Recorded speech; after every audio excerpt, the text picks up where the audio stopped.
Welcome back to Busy Garden Life. Today we're going to talk all about tomatoes. Indeterminate versus determinate. Should I prune them? Should I not prune them? What should I do to help take care of them?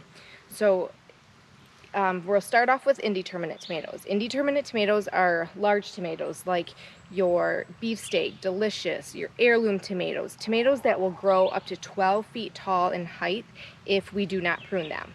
So indeterminate tomatoes are the ones that you need to prune.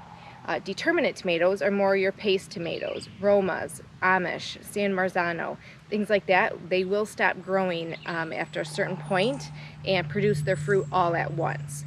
Delicious and beefsteak tomatoes are tomatoes as indeterminate that will produce fruit longer throughout the season.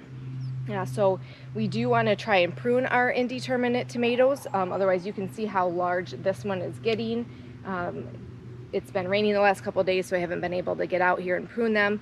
But in order to prune them, you just want to take some of these sucker plants. So you can see that this one here, there's no fruit on it, no flowers. Up here is a flower.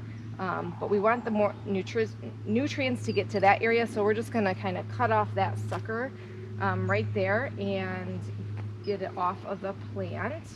There's another one on this side over here. This one has actually quite a bit of them because it hasn't been pruned at all. You also want to try to get ones that might be kind of blocking the sun from some of the fruit that's further down.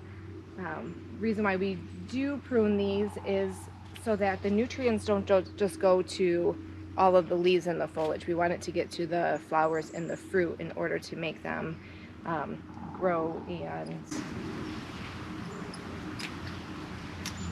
all right, I tend to have more determinate tomatoes because I like to can the tomatoes throughout the winter as opposed to the indeterminate. So I just have these four that I really have to worry about pruning throughout the year, and then the rest of them I don't typically have to do much with. The only thing I will watch out for is any leaves that are starting to brown. I will cut those off.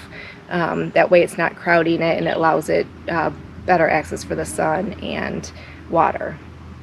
So stay tuned in the fall, and we will go over how to can our beautiful tomatoes once they ripen.